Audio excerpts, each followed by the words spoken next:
प्रत्येकाच्या अस्तित्वाचा आधार हा विठ्ठल असतो. विठ्ठलाचा जो पिंग आहे तो प्रत्येकाच्या मनाभोवती फिरत असतो. महाराष्ट्राच्या कानाकोपऱ्यातून लाखो वारकरी विठुरायाची अनामिक ओढ घेत खरं तर हे पावले जी असतात ती दरमजल करत विठ्ठलाच्या दर्शनासाठी पंढरपूरमध्ये पोहोचतात. ऊन वारा पाऊस यांची कसलीही तमा न बाळगता फक्त डोळ्यासमोर विठ्ठलाची ती मूर्ती असते. पांडुरंगाचे दर्शन घेण्यासाठी त्या ठिकाणी पंढरपूरमध्ये पोहोचल्यानंतर सुद्धा हे जे वारकरी असतात ते तासोन तास म्हणजे जवळपास तब्बल 20 तास दर्शन रांगेसाठी उभे राहतात, ताटकळत उभे राहतात आणि या पंढरपूरच्या विठ्ठलाचं दर्शन घेण्यासाठी त्यांचे डोळे जे असते ते आसुसलेले असतात. मात्र सध्या जे राजकीय व्यक्ती आहेत त्यांनी VIP दर्शन रांग सुरू करावी यासाठी मंदिर समितीकडे एक पत्र लिहिलं आहे आणि त्यांनी मंदिर समितीवरती दबाव टाकलेला आहे. मात्र या सर्व संदर्भात वारकऱ्यांना काय वाटतं? सध्या महिला वारकरी आपल्या सोबत आहेत, आपण त्यांच्यासोबत चर्चा करणार आहोत. खरं तर वारीच्या वाटेवरती तुम्ही चालत आहात, वारी अनुभवत आहात. वारीबद्दल काय वाटतं आणि काय वारी देते तुम्हाला? खूपच आनंद देते. बरं, किती वर्षापासून वारी करताय? 9 वर्ष झाली. बरं, 9 वर्षापासून वारी करताय. पंढरपूरमध्ये गेल्याच्या नंतर रांगेमध्ये किती वेळापर्यंत म्हणजे दर्शनासाठी उभे असतात? 2-3 तास लागतात. बरं, आणखी काही महिला वारकरी आहेत, आपण त्यांच्याकडे जाणार आहोत. खरं तर गेली अनेक वर्षांपासून तुम्ही वारी करत असताना किती वर्षापासून वारी करतात आणि वारीचा काय अनुभव आहे? 11 वर्षाला वारी करते, पण एक दिवस जरी देव निघाल तरी आम्हाला घरी करमत नाही अजिबात. पहिल्यापासून देवतून ते पंढरपूर पर्यंत आम्ही पायी असतो. खूप छान वाटतं. बरं, पायी चालत पंढरपूरमध्ये गेल्याच्या नंतर पुन्हा विठुरायाच्या भेटीची आस घेऊन त्या रांगेमध्ये किती वेळापर्यंत उभे असतात? रांगेत तसे मस्त 20 तास लागतात रांगेत उभं राहायला. VIPचं दर्शन ती चालू असतात, त्यामुळे आम्हाला 20-25 तास म्हणलं तरी उभं राहावं लागतं. मग आता ह्या VIP दर्शनाची खरं तर जे आमदार मंडळी आहेत, संतोष बांगरे आमदार आहेत, त्यांनी मंदिर समितीकडे एक पत्र लिहिलं आहे आणि पत्राद्वारे VIP दर्शन चालू करावं अशी त्यांनी मागणी केली. एक वारकरी म्हणून तुम्ही कसं बघताय याकडे? ते नाही करायलाच पाहिजे. त्यांनी वारकऱ्यांसाठी सेवा ठेवायला पाहिजे चालू. दर्शन बारी 24 तास वारकऱ्यांसाठी पाहिजे. VIP दर्शन बंद पाहिजे. आणखी काही महिला वारकरी आहेत, आपण त्यांच्याकडे जाणार आहोत. कडेकडेवरी म्हणजे कठेवरी हात ठेवून हा विठ्ठल आहे तो अवघे 28 युगे उभे म्हणजे विठेवरी उभा आहे. मात्र आता ह्या विठ्ठलांनाच कुठेतरी बडग्यांनी घेरलेलं आहे. जे VIP दर्शनाची मागणी जी आहे ते राजकीय मंडळीकडून होती. एक महिला वारकरी म्हणून तुम्हाला काय वाटतं? राजकीय मंडळीकडून असं नाही व्हायला पाहिजे, कारण एवढे तासन तास लोक उभी राहतात, मग त्यांचा काय फायदा होतो? त्यांच्याही मनात कुठेतरी येतं ना की ही आत्ताच आलेत आणि लगेच दर्शनाला गेलेत, आम्ही एवढे दिवस इतक्या वेळ उभं राहतोय ना आमचं दर्शन नाही, मग काय उपयोग? असं नाही व्हायला पाहिजे. पण आता काय बोलणार ना आपण त्यांच्या समोर. खरं तर विठ्ठलाच्या दर्शनाचा खरा हक्कदार हा वारकरी आहे. मात्र कुठेतरी वारकऱ्याला बाजूला सारलं जातंय आणि आता राजकीय मंडळी जी आहे ते मध्येच हस्तक्षेप करते. तर हे काय, त्याच्यावरती काय भूमिका घेतली पाहिजे, काय व्हायला पाहिजे? आता ह्याच्यावरती तर निर्णय घेतलाच पाहिजे राजकारण्यांनी. मग त्याच्यावरती मुख्यमंत्र्यांना सांगावं लागेल की तुम्ही काहीतरी सांगा. एवढे वारकरी इतक्या महिना झाले चालत येतात, एवढे 5-5, 6-6 तास उभे राहतात, त्यांना पाणी जेवायला आतमध्ये काही नसतं आणि तरी सुद्धा तुम्ही तुमचे पैसे देऊन पुढे जाताय आणि वारकऱ्यांना पाठीमागं एवढे चक्कर येते, बसतात, उठतात, उभे राहतात, किती वेळ पाय दुखतात. मग यांचा पण विचार केला पाहिजे ना. वारकऱ्यांचा विचार केलाच पाहिजे सगळ्यांनी आणि त्यातमध्ये पुढाकार राजकारण्यांनीच घेतला पाहिजे. त्यासाठी मुख्यमंत्र्यांकडेच पहिल्यांदा जावं लागेल, तेव्हा हे पाठीमागचे मग जास्त काही वळवळ करणार नाही.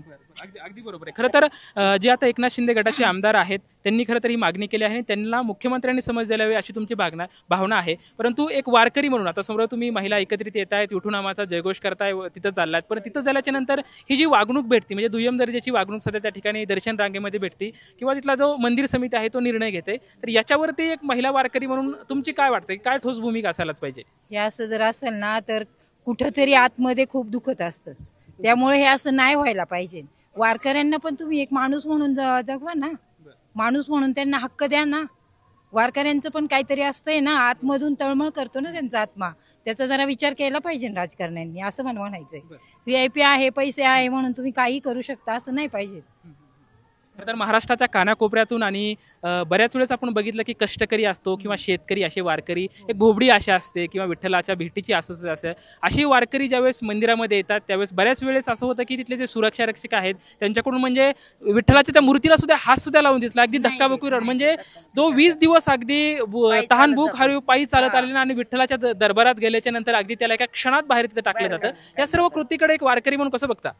हे वाईटच वाटतं. एवढे तास उभं करतात, एक महिना लोक घरदार सोडून येतात, घरच्या जेवणाची, खाण्याची, शेतीची काही पाहत नाहीये वाट आणि विठ्ठलाच्या आस सुसलेल्या दर्शनासाठी येतात. मग त्यांचा विचार झालाच पाहिजे ना. त्यांनाही असं धक्काबुक्की करून तुम्ही जर बाजूला सरकवताय तर मग त्यांच्या मनाला कुठेतरी वाटतंच ना, दुखतंच ना. ह्याचा विचार केला पाहिजे, झाला पाहिजे आणि ह्याचा विचार वरचीच लोक करू शकतात. अगदी बरोबर आहे. खरं तर आणखी काही महिला वारकरी आहेत. खरं तर आजी, तुम्ही खूप वयोवृद्ध वाटतात, परंतु अशा वयामध्ये सुद्धा विठ्ठलाची आस आहे, विठ्ठलाच्या भक्तीची आस आहे. तेवढ्या ताकदीनं तुम्ही खरं विठ्ठलाचं नामघोष करत करत तुम्ही चाललायत. आता ह्या उतार वयात सुद्धा पंढरपूरकडे जाऊन रांगेमध्ये उभे राहून तुम्ही दर्शन घेतायत. काय वाटतंय आता VIP म्हणजे जी आता ही मोठी लोक, म्हणजे तुमच्या भाषेत सांगायचं झालं तर मोठी लोक पैसा देऊन वसिला लावतात दर्शनासाठी, तर या सर्व गोष्टीकडे तुम्ही कसं बघताय? बरं, खरं तर वय तुमचं भरपूर आहे, विठ्ठलाच्या दर्शनाची आस घेऊन कडे पंढरपूरकडे चालतायत, तर आता त्या ठिकाणी पैसे देऊन दर्शनासाठी एक रांग लावतायत, तर जो खरा वारकरी आहे तो रांगेपासून बाजूला राहतोय, वंचित राहतोय. जसं वारीला त्याची आम्हाला दर्शनच नाही द्यावंच. आम्ही लांबून हात धरतो, येडा देतो, माघारी फिरतो. पण आता इतक्या दिवस तुम्ही चालताय, माऊली माऊली करताय, तिथे जाताय आणि दर्शन न करताच परत रिटर्न यावं लागतंय. काय करायची, नाही जाऊन देत नाही, मग काय इलाज नाही आमचं. पण आपण बघू शकतोय, खरं तर आम्ही विठ्ठलाचा नामघोष करत वारीमध्ये दाखल होतोय, मात्र खूप मोठी गर्दी असते आणि त्यामुळे आम्हाला दर्शन झालं. आणखी काही माऊली आहे, जे रामकृष्ण हरी माऊली खरं तर विठ्ठलाची आस घेऊन, विठ्ठल दर्शनाची आस घेऊन पंढरपूर दिशेने चाललायत. मात्र जे एक आमदार आहेत संतोष बांगर, यांनी मंदिर समितीवरती दबाव टाकत VIP दर्शन रांग सुरू करावी अशी मागणी केली. ह्या सर्व गोष्टींकडे तुम्ही कसं बघता? आम्हाला नाही आवडत. आम्हाला असं वाटतं समान ठेवलं पाहिजे त्यांनी, सगळ्यांना वारकऱ्यांना पण दर्शन दिलं पाहिजे. आल्यावर त्यांनी पैसे देऊन दर्शन घेता येत. आम्ही 15 दिवस 20 दिवस चाललेलो आहे पायवारीला, आम्हाला पण दर्शन दिलं पाहिजे समिती लोकांनी. खरं तर तो तुमचा हक्क आहे, महिला आहे, तर महिलेने जर एकदा म्हणजे कमरेला पदर खुचरला तर कुणाचाच पुढे चालू शकतं. मग अशा तुम्ही सर्व महिला वारकरी आहेत, त्याच्यामुळे मग तुमची काय आता सरकारविरोधाची भूमिका असू शकते? आमची भूमिका असू शकते की सर्वांना, येणाऱ्या वारकऱ्यांना सर्वांना दर्शन दिलं पाहिजे, एवढीच आमची अट आहे, बाकी काही नाही अट. आणखी काही महिला वारकरी आहेत. खरं तर हा जो प्रकार आहे तो समानता असायलाच हवी, निश्चितच असायला हवी. वारकऱ्यांचा तो हक्क आहे, त्याच्यामुळे आपल्या हक्कासाठी खरं तर तुम्ही आवाज उठवला पाहिजे, बोलला पाहिजेत. या ठिकाणी VIP दर्शनाची मागणी होते, तर एक वारकरी म्हणून तुम्हाला काय वाटतं? वारकरी मला असं वाटतं की जे खूप चालत येतात, ऍक्च्युली शरीराचा विचार करता, त्यांचं वय नाहीये की तेवढं चालून देखील येतात, मग दर्शनाचा पहिला हक्क त्यांचा आहे. तर दर्शनाचा पहिला हक्क आमचा आहे अशी प्रतिक्रिया जी आहे ते या महिला वारकऱ्यांची भेटते. त्याचबरोबर ती काही या ठिकाणी पुरुष वारकरी पण आहेत, आपण त्यांच्यासोबत चर्चा करणार आहोत. विठ्ठल हा सर्वांचा आहे, विठ्ठल म्हणजे लहानांपासून थोरांचा आहे. मात्र दर्शन रांगेमध्ये दुजाभाव भेटतोय की VIP साठी वेगळी रांग, म्हणजे राजकीय लोकांसाठी वेगळी रांग आणि वारकऱ्यांसाठी वेगळी रांग, अशी सध्या पद्धत जी आहे ती पंढरपूरमध्ये दिसते. याच्यावरती तुम्ही वारकरी म्हणून काय वाटतं?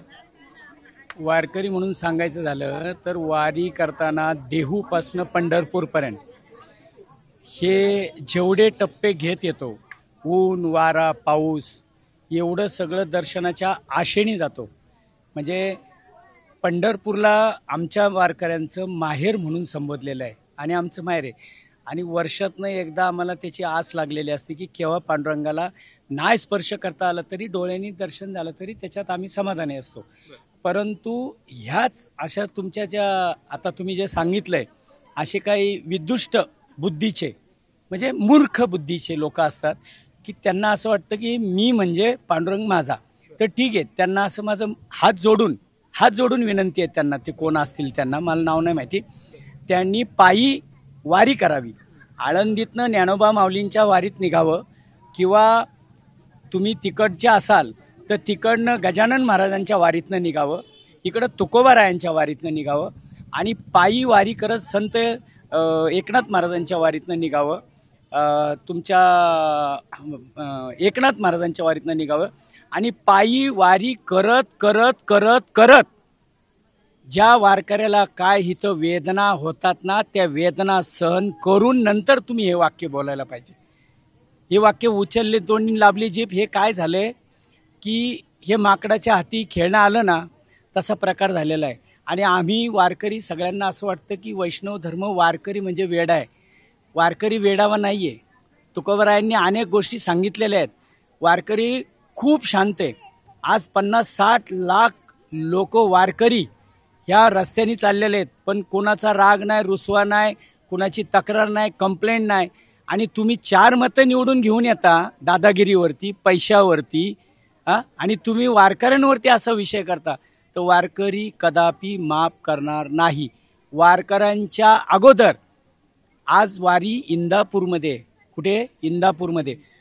परंतु माझा विठोबा पांडुरंग तिथं डोळ्यात नेत्रात वारकऱ्यांची अशी रांग लावून बघत आहे की माझा भक्त माझे भरून येतं आहे थोडंसं की माझा वारकरी मला भेटायला कधी येईल.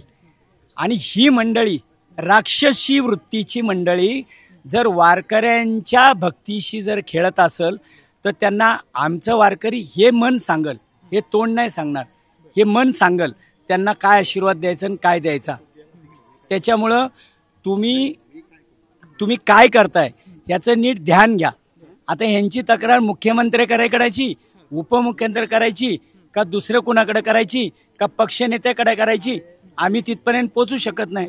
आता तुम्ही तर आम्हाला मूर्खच समजलेले ऑलरेडी. तुम्ही आम्हाला मूर्ख समजलेले. घे पैशाने ये निवडून, कर दादागिरीने ये निवडून. तुम्ही काय असं स्पष्ट होत नाही. त्याच्यामुळं ह्या लोकांच्या वादविवाद पडण्यापेक्षा जर वारकरी कधी पेटून उठला तर तुमच्या ह्या हागऱ्या कागदाला काही महत्त्व राहणार नाही, तुमच्या ह्या लिखाणाला काही महत्त्व राहणार नाही. अहो वारकरी जर पेटून उठला, वारकरी जर पेटून उठला ना, तुमचा आमदार असो, तक्रार करणारे कोणी मंत्री असो, संत्री असो, वारकरी त्याला पंढरपूरच्या बॉर्डरमध्ये पण घुसून देणार नाही. वारकरी शांत आहे तेवढाच तीव्र आहे. परंतु 99% शांत आहे, 1% तीव्र आहे. पण 1% तीव्र एवढा आहे की त्या व्यक्तीला त्या ठिकाणी त्या जागा पद्धतशीरपणे दाखवल्याशिवाय राहणार नाही. राहिला प्रश्न सुविधांचा. तुम्हाला जर ही अक्कल आहे VIP दर्शनाच्या पत्राची तर तुम्ही तुमच्या घरासाठी सगळं करता का? तुमच्या वैयक्तिकसाठी करता का? तुम्ही वारकऱ्यांची सेवा करा ना. तुम्ही रस्त्याने चाला, बघा लोक घरून काय काय अडचणी आहेत, काय येतात. लोकांची ज्यांची ऐपत नाही ते भाकरी घेऊन येतात, वारकऱ्यांना भाकरी खाऊ घालतात. लोकांना जायला शौचाची व्यवस्था बघा कशी आहे, राहण्याची व्यवस्था कशी आहे, काय कसं आहे, तळ कसा आहे, लोकांना ट्रॅफिकची सुविधा कशी होती, रस्ते होणारे वारीचे होणारे. आता आम्ही दरवर्षीच ऐकतो, आम्हाला ती सवय झाली. आम्ही व्यवस्थेसाठी येत नाही, अवस्थेसाठी येतो. आम्हाला अवस्थेत आनंद आहे, व्यवस्थेत आनंद नाही आहे. परंतु आम्ही जर अवस्थेत जाऊन तुम्ही जर आमचा दुरुपयोग पाहत असाल किंवा आमच्यावर असे अन्यायकारक काही पत्रकं काढत असाल तर त्यावेळेस आम्ही अवस्था पाहून बाहेर येऊ आणि व्यवस्थेकडे जाऊन मग त्याला व्यवस्थित जागा दाखवू. तुम्ही किती जरी मोठे अधिकारी असाल, मंत्री असाल, संत्री असाल, तर तुम्हाला हात जोडून विनंती आहे, सगळ्यांच्या नादी लागा, सगळ्या पक्षाच्या लागा, आपापल्या विरोधाच्या, पण वारकऱ्यांच्या नादी कधी लागू नका. वारकरी जेवढा शांत असतो तेवढाच तीव्र असतो. आणि विठोबा ज्यावेळेस काय विचार करतील, माझे मायबाप ज्यावेळेस काय विचार करतील, त्यावेळेस तुम्हाला खायला सुद्धा एक दाना मुश्किल होईल. 30 तास वारीमध्ये उभं राहावं लागतं, त्यावेळेस फक्त डोळ्यांनी दर्शन होतं. आता राहिला कंप्लेंटचा विषय की पांडुरंगासमोर गेल्यानंतर ढकलून देतात, 1 सेकंद दर्शन होत नाही. पण या वारकऱ्याला अशी इच्छा आहे की मला दर्शनाची आशा नाही, फक्त पाण्याची आशा आहे. दुरून सुद्धा पांडुरंगाला पाहिलं का वारी सफल होती.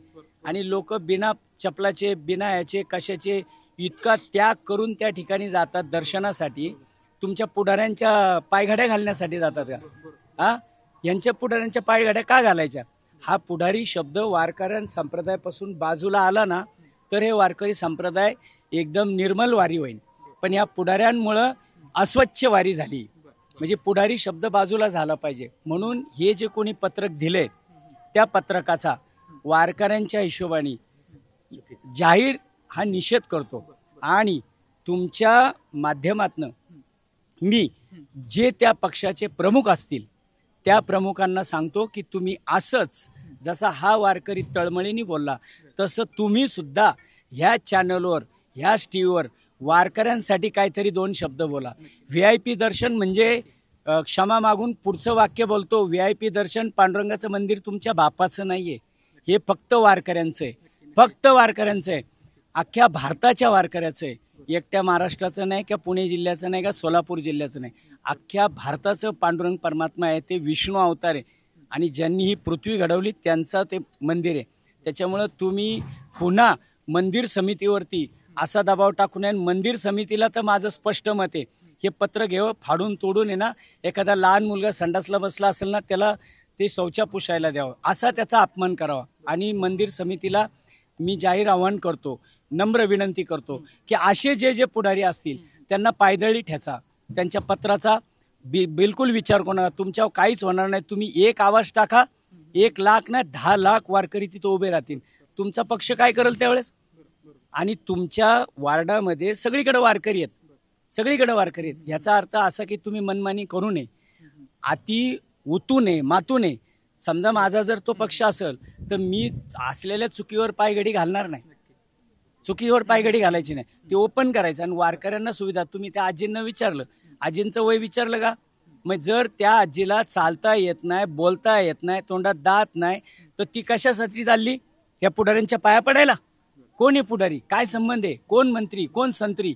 अहो ती पांडुरंगासाठी चाललेली. आणि तिच्या पांडुरंगासाठी जर काय बोललं तर तुम्हाला आवडेल का ते? हा, तुमच्या पक्षाच्या विरोधात आम्ही वारकरी काय चुकीचं बोललो, तुम्हाला आवडेल का? मग तुम्ही आमच्या पांडुरंगासाठी नको ते उद्योग करता. तुमच्यात हिंमत आहे का? जा बरं पांडुरंगाची मूर्ती घेऊन तुमच्या घरात नेऊन ठेवा आणि मग तुम्ही फोन करून सांगा, अरे बाळा तू इतक्या वाजता येऊन दर्शन घेऊन जा, फुकट दर्शन द्या. दर्शन आम्ही शेळेचं दर्शन घेऊ, आम्हाला त्याच्यातही आनंद आहे. तुम्ही मूर्ती घेऊन जा. असं होऊ शकतं का? नाही होऊ शकत. म्हणून बोलताना तुम्ही जबाबदार व्यक्ती आहे, अनेक वेळा निवडून आलेल्या व्यक्ती आहेत, सुशिक्षित व्यक्ती आहेत, तुम्हाला राजकारणातली माहिती आहे, दादागिरीतली माहिती आहे, सगळी माहिती आहे. तर शब्द वापरताना व्यवस्थित वापरा. खरं तर माऊली, तुम्ही म्हणताय की तुमच्या भावना अगदी समर्पक आहेत.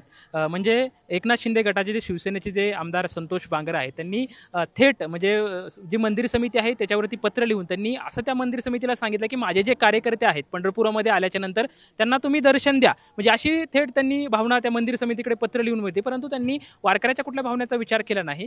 खरं तर एक निस्सीम असे वारकरी आहात तुम्ही, गेले अनेक वर्षांपासून वारी करतायत. त्याच्यामुळं एक वारकरी म्हणून ह्याच्यावरती काय ठोस भूमिका घ्यायला पाहिजे? म्हणजे काय तुमची भूमिका असेल?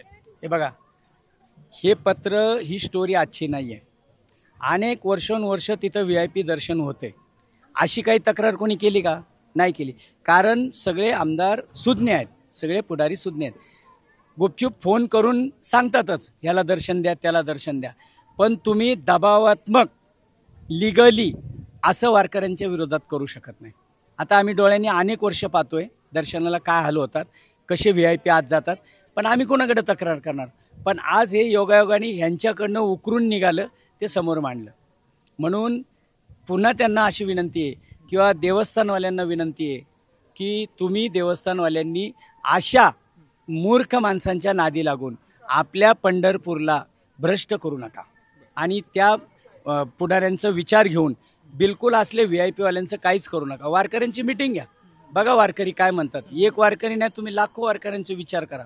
ते सगळे हेच म्हणणार की जर वारी करत पायी जातोय, आज तुम्ही पाहिलं या राटीमध्ये आम्ही झोपतोय, आता पाऊस आला तर इथं कडक आहे, पण काही ठिकाणी चिखल असतो, आम्ही चिखलात रातभर गुडघ्यावर बसतो, एवढं त्रास सहन करतो, तिथं जातो. कशासाठी जातो? ही एक ट्रिप आहे का आमची? का एन्जॉय करतो आम्ही? का पिकनिक आहे? मग त्यांनी काय करावं, अगोदर 1 महिनाभर वारी करावी आणि वारी करून मग वारकऱ्यांशी काय चेष्टा मस्करी करायची ती ठरवावी. मग ती आम्हाला मान्य आहे. पण त्यांनी स्वतः पहिली वारी करावी, पूर्ण 1 महिन्याची वारी करा. शेगावची करा, गजानन महाराजांची, तुकोबारायांची करा, माऊलींची करा, एकनाथ महाराजांची करा, किंवा मग तुमचे अनेक संत आहेत, बहिणाबाई आहेत, सगळ्या माऊल्या आहेत, त्यांच्या कुणाची वारी करा तुम्ही, पण पूर्ण वारी करा. VIP वारी करू नका. खरं तर जगद्गुरू संत तुकाराम असं म्हणतात की नाठाळाच्या माथी हनुकाठी. तर वारकरी संप्रदायाचा हा धर्म आहे. असे सुद्धा वारकरी संप्रदायात स्टँड घेतलं तर त्या गोष्टी करू शकतात. त्याच्यामुळं जर अशा गोष्टी झाल्या तर तुम्ही सर्व वारकरी म्हणून काय म्हणजे कुठली भूमिका घेऊ शकता जर असं जर झालं तर? आता मी बराच वेळ तुमच्याकडनं अपेक्षा करत होतो या वाक्याची. मी खूप वेळ या वाक्याची मी थोडासा घसरलो पण होतो, पण मी तात्पट माझं आवडतं घेतलं की नाठाळाच्या माथी. माझ्या तुकोबरायांनी आम्हाला, हे बघा, गुरु सगळ्या शिक्षा देतो, गुरु कधी रिकामा सोडत नाही शिष्याला. आम्हाला दिलेले आमच्या दिंडीच्या पुढे झेंडा घेऊन का चालतात माहिती आहे का? ती पताका कशासाठी आहे? फक्त निशाणी म्हणून पताका नाही आहे ती, अशा नाठाळांसाठी ती पताका आहे. आणि एक पताका काफी आहे ती. आणि म्हणून तुमचे महत्त्वाचे आभार की तुमच्याकडनं ही ओवी आम्हाला ऐकायला आली की जी ओवी आमच्या तोंडून पाहिजे होती. आणि मी भरपूर वेळ तुमच्याशी वाट पाहत होतो की ही ओवी तुमच्याच तोंडून घ्यायची होती. ही ओवी तुम्ही बोललेले नाही आहे, मानले तर ही ओवी स्वतः तुकोबाराया बोललेले आहेत. आणि हे वाक्य तुमचे नाही आहेत, हे स्वतः तुकोबारायांचे वाक्य आहेत. म्हणून या तुकोबरायांच्या वाक्यांचा तुम्ही आता विचार करा की त्याचा पुढं काय होऊ शकतं. सगळ्यांच्या नादी लागा, तुम्ही सगळ्या पक्षांच्या लागा. कुठलाही आम्हाला कोणता एक पक्ष आमचा नाही आहे, आम्हाला कुठल्या पक्षाचा विरोध नाही, आम्हाला घेणं देणं नाही. आमचा पक्ष म्हणजे वैष्णव, आमचा नेता म्हणजे पांडुरंग, आमचे दिंडीचे प्रमुख तुकोबराया, कारण तुकोबरायांच्या वारीत आहे म्हणून तुकोबराया, ज्ञानोबरायांच्या वारीत असेल ज्ञानोबराय, आणि आमचा पक्षाचा झेंडा म्हणजे पताका. ह्याच्या व्यतिरिक्त आमचं ह्याच्यात काहीसुद्धा नाही. म्हणून माती काठी ते तुमचं वाक्य अगदी सूट आहे, ते हेच वाक्य तिथं त्यांच्या पुढं मांडण्यात यावं अशी आमची इच्छा. वारी जी आहे ती सहिष्णुतेचा धर्म शिकवते. त्याच्यामुळं जो वारकरी आहे तो खरं तर 99% शांत असतो, मात्र 1% जर आक्रमक झाला तर हे जे आहे ते पुढच्या सरकारला झेपवणारं नाही. आमच्या मनाचा पण त्यांनी विचार करावा आणि विचार करून खरं तर VIP दर्शनाची जी आमदाराकडून मागणी होती ती मुख्यमंत्र्यांनी हे मनावरती घेऊन ती रद्द करावी अशी जी मागणी आहे ते संबंध वारकरी मंडळाची आहे. आणि या वारकरीचा ज्या मागणीचा आहे निश्चितच मुख्यमंत्र्यांनी विचार करावा अशी पण मागणी जी आहे ती वारकऱ्यांची होत आहे. कॅमेरामॅन अभिजित पिसेसोबत लक्ष्मण जाधव, TV9 मराठी, इंदापूर.